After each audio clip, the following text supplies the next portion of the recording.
नमस्कार दोस्तों, खबरनामा रहने के स्टूडियो में एक बार फिर से आपका स्वागत है।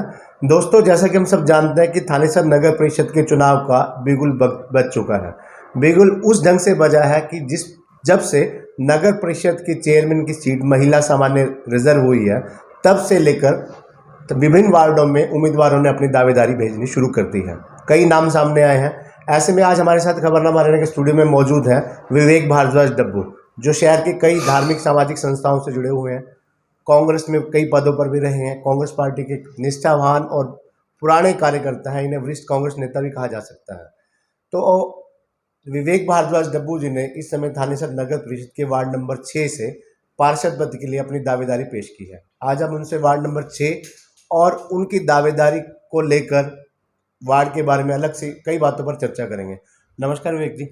विवेक जी, मैं ये जानना चाहूँगा कि वार्ड नंबर 6 में सबसे पहले एरिया कौन सा आता है? वार्ड नंबर 6 का वार्ड नंबर 6 में मुख्य रूप से जी ज्योति नगर जी कुछ एरिया गीता कॉलोनी का जी और फ्लाईओवर के नीचे जो रेलवे कॉलोनी है वो जी और कुछ एरिया 17 सेक्टर का वार्ड नंबर 6 में आता है। तो इस वार्ड नंबर 6 के अंतर्गत लगभग कितने मतदाता हैं?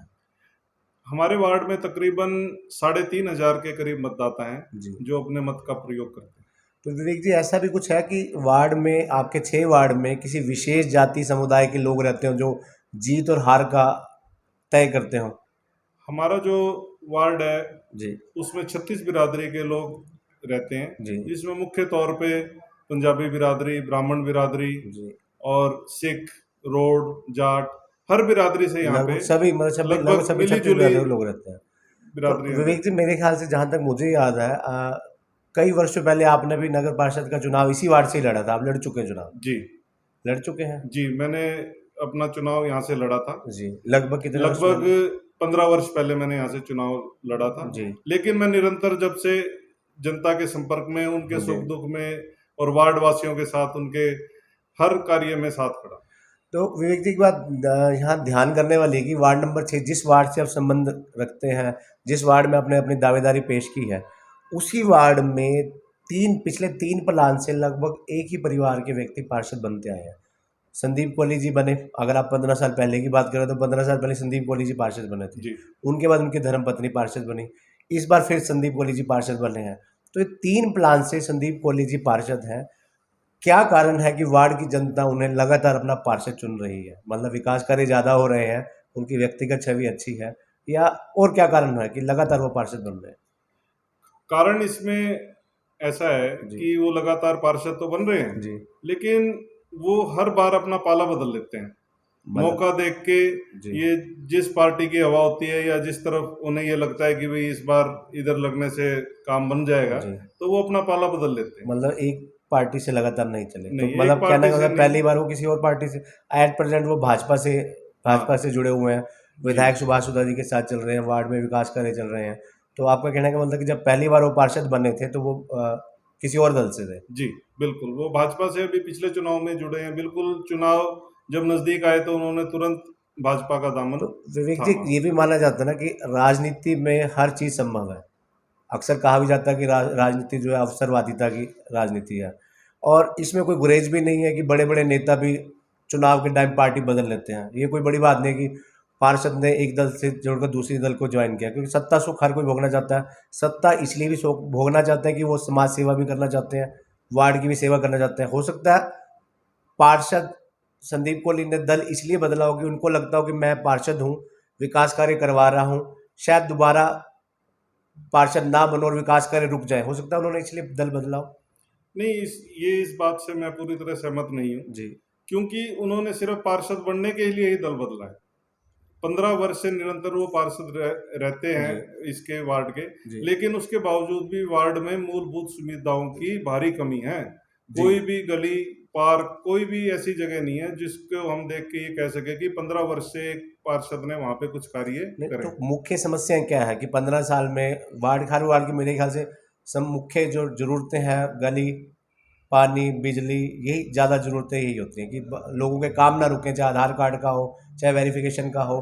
तो इस समय वार्ड नंबर 6 में आपके मुताबिक कौन सी समस्याएं मुख्य हैं जो अभी तक भी पेंडिंग है, जो विकास कार्य नहीं हो पाए? सबसे मुख्य तौर पे हमारे वार्ड जी में जो दिक्कत है इस समय, जी वो पीने के पानी की समस्या साल 1.5 साल से एक हमारा पंप है जो खराब हुआ है और ट्यूबवेल। वो ट्यूबवेल जो है जी। और वो ट्यूबवेल अब तक भी नहीं लग पाया। तो ट्यूबवेल है कितने वार्ड में? टोटल ट्यूबवेल 4 हैं। तो जरूरत कितनी है जरूरत वहां पे अभी कम से कम 2 ट्यूबवेल की और है। और की है? ये एक ये तो क्या खराब मांग होगा। की गई है?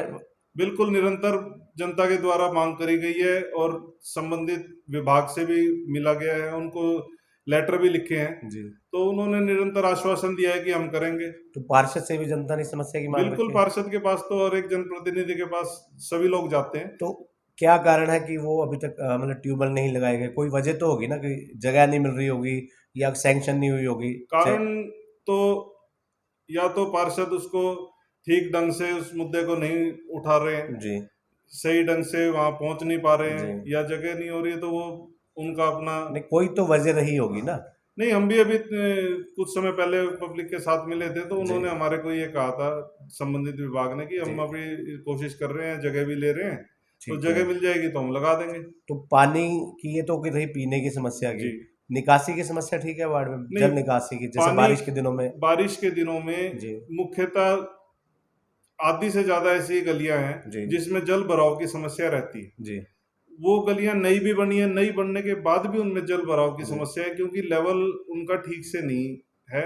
जी। और उसकी भी निरंतर हमने वार्ड वासियों ने संबंधित अधिकारियों को कहा है कि ये समस्या इनको दूर करा जाए, जल भराव की समस्या को दूर करा जाए, जो निरंतर होता रहता है और उसके बावजूद भी वो समस्या जस की तस है। तो विवेक जी, से 15 साल का टाइम एक बहुत लंबा होता है। 15 साल कोहली परिवार पार्षद वार्ड वार्ड का प्रतिनिधित्व करता रहा है। तो 15 सालों में विकास कार्य भी हुए होंगे काफी।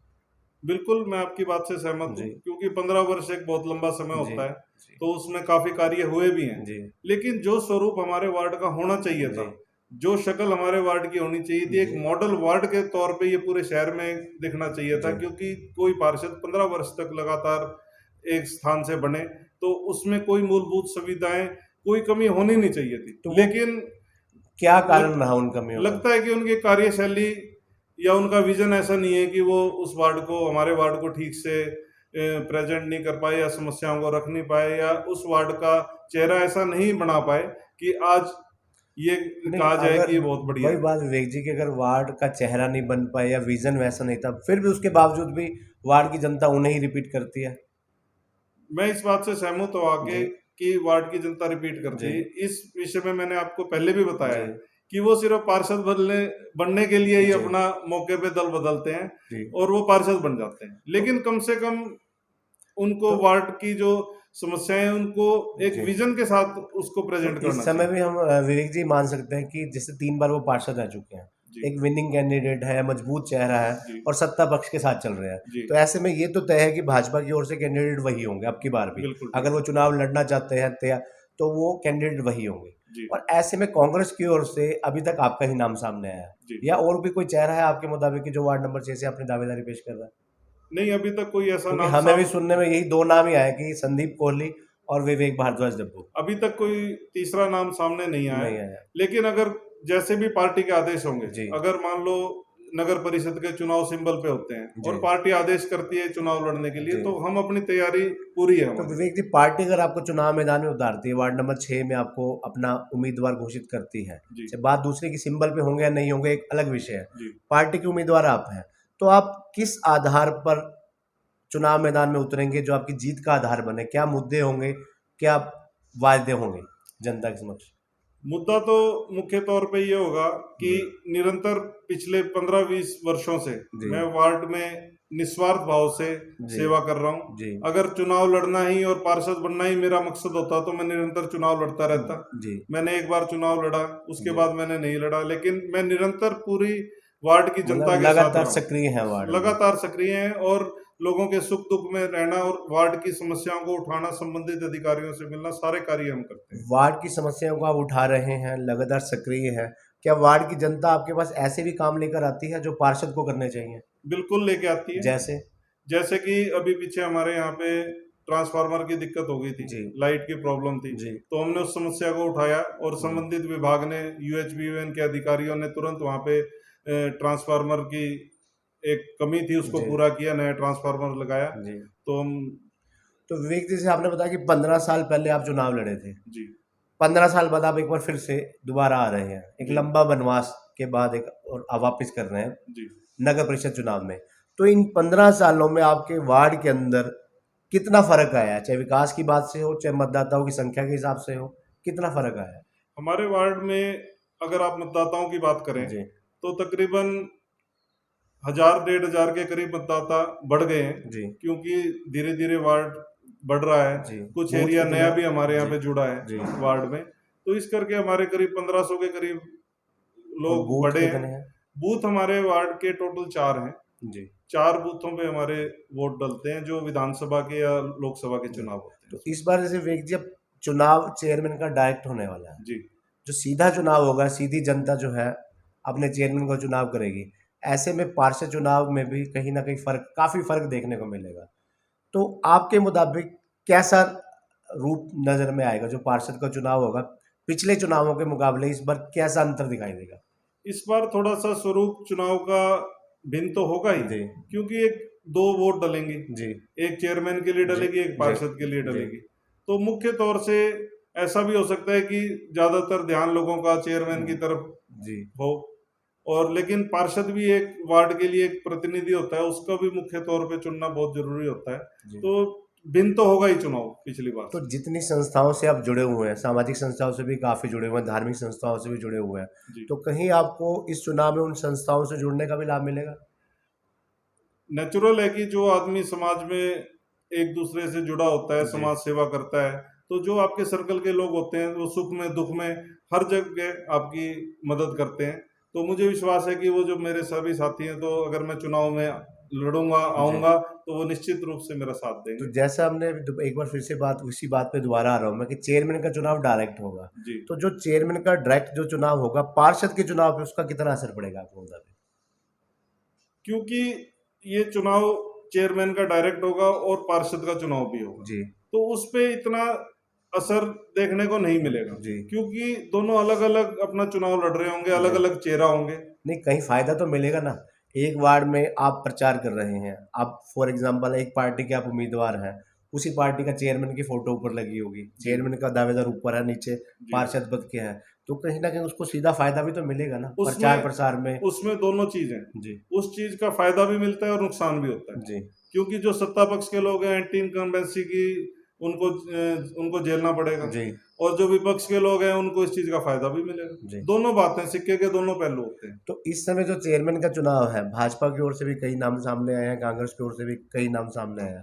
आप कांग्रेस पार्टी से जुड़े हैं, एक लंबा अनुभव है आपका कांग्रेस पार्टी के नेताओं के साथ, पदों पर भी आप रहे हैं। ऐसे में जो कांग्रेस के नाम सामने आए हैं, क्या उन नामों में आप किसको सशक्त उम्मीदवार मानते हैं चेयरमैन पद के लिए कि भई ये बंदा अगर चुनाव में आता है, ये चेहरा चुनाव मैदान में हमारी पार्टी की ओर से आता है, तो मजबूत कैंडिडेट होगा, सत्ता पक्ष पर भारी पड़ सकता है? अभी जो समय है, जी, अभी तक हमारी पार्टी के कोई इस तरह की बैठक नहीं हुई है, जी। जिसमें इस विचार को नहीं जैसे लिया विवेक जी जाए। कई नाम आया, अशोक शर्मा पहलवान जी की जी। धर्मपत्नी का नाम आया, नीरू जी। शर्मा का, जी। जलेश शर्मा जी की धर्मपत्नी का नाम भी सामने आया, नरेंद्र शर्मा निंदी जी की धर्मपत्नी और पुत्रवधू का नाम भी सामने आया, बिल्कुल। अमित गर्ग शैंकी जी की धर्मपत्नी का नाम भी सामने आया, तो कई नाम है कांग्रेस की ओर से, सुदेश चौधरी का नाम भी है, पवन चौधरी की धर्मपत्नी का, नवनीत टेका का नाम भी है जो कि संदीप टेका जी की धर्मपत्नी है। बिल्कुल। 6-7 नाम सामने आ चुके हैं, सभी अपनी चेयरमैन की दावेदारी प्रस्तुत कर चुके हैं, आपका उन लोगों के साथ एक लंबा अनुभव भी रहा है, तो ऐसे में आपको क्या लगता है कि इनमें से कौन-सा मजबूत चेहरा हो सकता है? आपने जितने भी नाम अभी जी, लिए हैं, जी, ये सारे के सारे हमारे मजबूत कार्यकर्ता हैं, जी, और एक स्वच्छ छवि के और साफ छवि वाले नेता हैं, जी, जो 24 घंटे जनता के बीच में रहते हैं। जी, कांग्रेस पार्टी जिस भी नेता को, जी, जिस भी कार्यकर्ता को मैदान में उतारेगी, जी। उसके साथ सभी लोग तन मन धन के साथ उसके साथ खड़े और होंगे। कांग्रेस एकजुट होकर चेयरमैन के चुनाव में चेयरमैन प्रत्याशी को सहयोग करेगी। बिल्कुल तो करेगी। क्या यही नज़ारा पार्षद चुनाव में भी देखने को मिलेगा? आप अगर वार्ड नंबर 6 से चुनाव मैदान में उतरते हैं, अन्य वार्डों के जो कांग्रेस के जितने भी सक्रिय कार्यकर्ता हैं, पदाधिकारी हैं, वो आपके वार्ड में आकर आपकी मदद करेंगे, खुलकर मदद करेंगे? बिल्कुल, पूरा का पूरा जो ये नगर परिषद का चुनाव थानेसर के अंदर होगा, जी, ये कांग्रेस पार्टी का हर एक कार्यकर्ता, हर एक नेता अपना चुनाव समझकर लड़ेगा। हर वार्ड में जो भी हमारा कैंडिडेट जी। होगा और जो चेयरमैन का कैंडिडेट होगा, उसके लिए हर तरीके से मदद करेगा। विवेक जी जैसे इस बार जो चेयरमैन का चुनाव है, एक बड़े लेवल पे है, स्थानीय सरकार है, एमएलए लेवल का चुनाव है। कहीं आपको ये नहीं लगता कि हर बार बात विकास की होती है, लगातार विकास की बात हो रही है? जी इतने सालों से हम विकास की बात सुनते आ रहे हैं। सत्ता पक्ष कहता है कि हमने इतना विकास कराया है, विपक्ष कहता है विकास हो ही नहीं रहा है या ये विकास धूल मिट्टी की तरह दिख रहा है। तो क्या ऐसा नहीं लगता कि विकास के साथ रोजगार की बात होनी चाहिए, चाहे वो वार्ड लेवल की बात हो या पूरे शहर की बात हो, 31 वार्डों की बात हो? बिल्कुल, विकास एक पहलू है जी जो बहुत जरूरी है, जी। लेकिन उसके साथ साथ बेरोजगारी एक बेरोज बहुत बड़ा जी पहलू है, महंगाई एक बहुत बड़ा मुद्दा जी है। इन सभी मुद्दों के ऊपर चर्चा होनी चाहिए और आने वाले नगर परिषद के चुनाव में आपको ये देखने को मिलेगा कि महंगाई, बेरोजगारी, इन सभी मुद्दों को पूरे सशक्त तौर पे हम लोग उठाएंगे। वार्ड की जनता, जैसे आपने समस्याएं बताई, वार्ड की जनता अगर आपको पार्षद चुनती है, आप नेचुरली बात है, जो पार्षद होता है विकास तो करेगा करेगा, विकास नहीं करेगा तो विकास के दावे जरूर करेगा, प्रयास जरूर करेगा विकास करने के। बिल्कुल। तो क्या आप अपने वार्ड में रोजगार का भी मुद्दा उठाएंगे कि रोजगार, जो लोग बेरोजगार है आपके वार्ड में, पढ़े लिखे हैं चाहे कम पढ़े लिखे हैं, डिजर्व करते हैं, उनको उन्हें रोजगार भी मिले, उसके लिए क्या प्रयास करेंगे? आपकी बात बिल्कुल ठीक है। जी मेरी एक सोच है, जी अगर मैं कल को पार्षद का चुनाव लड़ता हूँ और मैं पार्षद बनता हूँ, मेरा जी एक विजन है अपने जी। वो क्या वार्ड के विजन है लिए। आपका? विजन क्या मेरा है? विजन ये है जी कि दो तीन मेन मुद्दे हैं। जी जैसा कि आपने मेरे को कहा कि बेरोजगारी को दूर करेंगे, जी तो उसके लिए हम निरंतर प्रयास करेंगे जी कि चाहे वो प्राइवेट संस्थाएं हो, कोई इंस्टीट्यूट हो, उसमें जी। उन लोगों को जो और जितना सक्षम है उनको नौकरी दिलाने का प्रयास करेंगे। जी दूसरा, वार्ड के लिए जो मुख्य तौर से सुरक्षा की दृष्टि से जी अपने वार्ड को एक मॉडल वार्ड बनाने की कोशिश जी। करेंगे। उसको हर वार्ड के कौन गेट, एंट्री गेट क्योंकि बनवाएंगे। आपके वार्ड में सुरक्षा बड़ा मुद्दा है, क्योंकि कई हाँ, अस्पताल हैं जहाँ दूर दराज के लोग भी तो इलाज कराने के लिए आते उसी हैं। चीज को देखते हुए हम लोग, हमारी जितनी एंट्री है, 6 एंट्री है जी हमारी, उसमें हम गेट लगवाएंगे ठीक और है। सीसीटीवी कैमरे से उसको सुसज्जित कराएंगे। जी और जितने हमारे पार्क हैं, हमारी कॉलोनी में 10 से ऊपर पार्क हैं, जी। तो उन सारे पार्कों को ऐसा स्वरूप देंगे कि आप लोगों को ये लगेगा कि वाकई में पार्क में हम लोग आए। मतलब आपका विजन जो है वो क्लियर है कि वार्ड की सुरक्षा, विकास, स्वच्छता, सब कुछ। बिल्कुल। चलिए, आप हमारे साथ इतनी जानकारी देने के लिए, जुड़ने के लिए आपका धन्यवाद। हमारी शुभकामनाएं आपके लिए, अग्रिम शुभकामनाएं प्रेषित हैं आपको। धन्यवाद। धन्यवाद।